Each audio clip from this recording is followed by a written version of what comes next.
গ্রামে গরু এভাবে ছেড়ে দেয় ঘাস খায় গরুগুলা। ধরো ধরো ধরাই আছে তুই যা।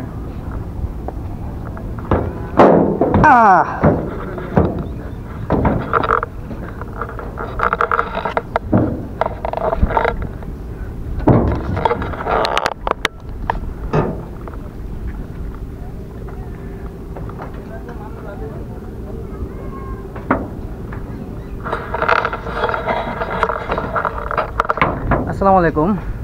আশা করি সবাই খুব ভালো আছেন এবং সুস্থ আছেন। এই মুহূর্তে আমি দেখতে পাচ্ছেন একটা ইঞ্জিন বাহিত একটা নৌকার উপরে বসা আছি। আর আমার পিছনে যেটা দেখতে পাচ্ছেন এটা হচ্ছে 60 নং লঞ্চ টার্মিনাল। আমরা এখন আসছি, আমাদের যে ইয়া ছিল 12টা দিকে একটা একটা লঞ্চ ছিল 12টায়, সেটা আমরা মিস করছি। 12টা 10 একটা ছিল, সেটাও মিস করছি। মানে দুইটা লঞ্চ ছিল আর কি, 10 মিনিট পর পর। ভাই লঞ্চ কি দুইটা ছিল না একটা ছিল? একটা। তার মানে আমরা 12টা যে লঞ্চ সেটা আমরা মিস করছি। আমরা সেই লঞ্চটা আসলে 12টা 10-এ, তো একটু 10 মিনিট লেট আসছে, তাও মিস করছি কারণ আমরা বাসা থেকে বেরিয়েছি দেরি করে। আর এখন আছি 60 নং লঞ্চ টার্মিনালে। আর এর আগের একটা ভিডিওতে দেখতে পাচ্ছেন আপনারা যে অনেক কিছু দিয়ে দিচ্ছে সাথে করে কাটতে বসলা, এইগুলো এখন নিতে নিতে আমার জান বাইরে হয়। আর এখন লঞ্চ ঢুলতেছে, দেখেন। সরি, লঞ্চ না, এটা একটা ছোট একটা নৌকা, ইঞ্জিন বাহিত নৌকা। এটা নিচে আছে, বসে আছে, ঢুলতেছে। চাচা সম্ভবত এই নৌকা দিয়ে হয়তো কোথাও যাবে, পানি সেচতেছে, দেখতে পাচ্ছেন।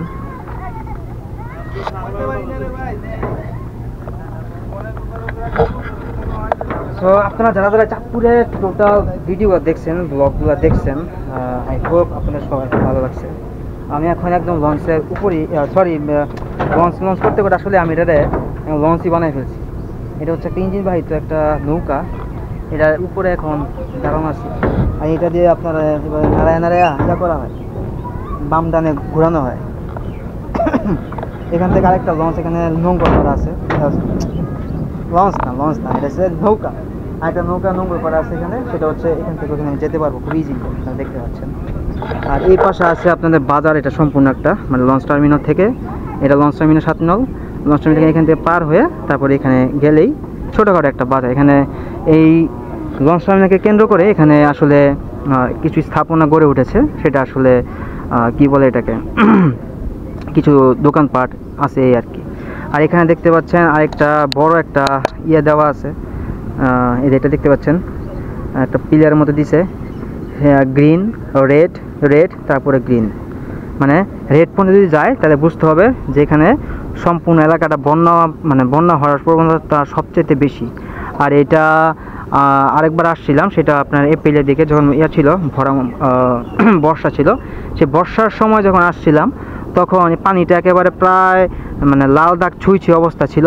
তখন এই যে এই জায়গাগুলো দেখতে পাচ্ছেন, এখানে দোকানপাট, এই দোকানপাট সবগুলো কিন্তু এখানে পানির প্রায় বলা চলে জল থেকে নিচে আছে। কারণ এটা নিচে দেখবেন কিছু খুঁটা দেওয়া আছে, আমরা যেটাকে বলি প্লেয়ার, এই খুঁটা দেওয়া আছে, খুঁটা পর্যন্ত পানি উঠে আসছে। সো এই হচ্ছে ফ্যাক্ট, ভিলেজ ফ্যাক্ট। আর এই যে দেখেন এখানে একটা জিনিস দেখাচ্ছি আমি আপনাদেরকে,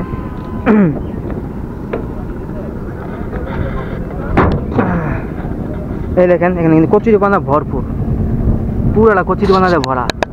আর ওই দেখেন একটা নৌকা আসতেছে সাথে। সো সব কিছু মিলিয়ে আমার চাঁদপুরের ট্রিপটা আলহামদুলিল্লাহ খুব ভালো হয়ে গেছে। দেখতে পাচ্ছেন এটা আসলে মাছ ধরে, এখানে জেলেরা এই নৌকা দিয়ে জেলেরা মাছ ধরা ট্রলারও বললেও ওটা অসুবিধা হবে না।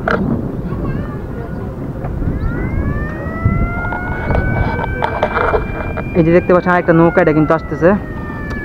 আরে আমি কি মাথা ঘুলাই গেছে আমার, আমি আসলে লঞ্চে বলেছি নৌকা, নৌকারে বলেছি লঞ্চ, মাথা চলে গেছে আমার। এই যে এটা আসতেছে, এটা এখন এখানে ভিড়বে।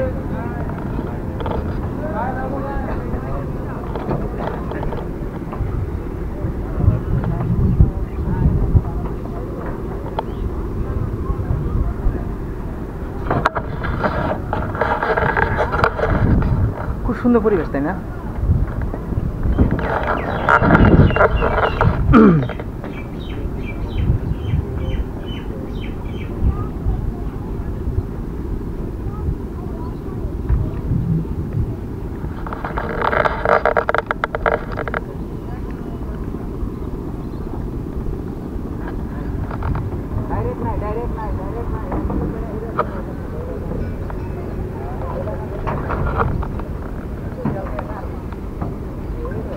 আমি এই মুহূর্তে আছি একেবারে একটা নৌকার মধ্যে।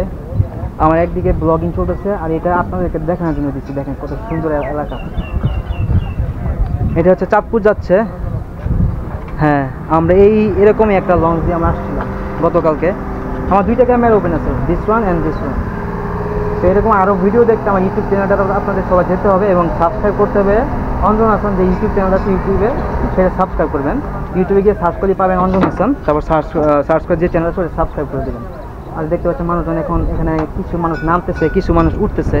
আর আমাদের যে লঞ্চটা সেটা হচ্ছে আপনার 12:30 যে লঞ্চ সেটা আসবে। তো 12:30 সময় লঞ্চ আসলে আমরা যাবো। আমাদের লঞ্চটা আসবে আপনার এই দিক থেকে। আর কচুরিপানা সব একসাথে হয়ে গেছে নাকি। আর এই যে দেখেন এখন অবস্থাটা, সব উঠতেছে। আর আমার খাওয়াতো ভাই আমার ফালা রেখে চলে গেছে। আমি এখান থেকে কীভাবে উঠবো, কতটুকু ফাঁকা, তাহলে ডাক দিয়ে এখন আমার উঠতে হবে এখানে। তাহের ভাই, তাহের ভাই।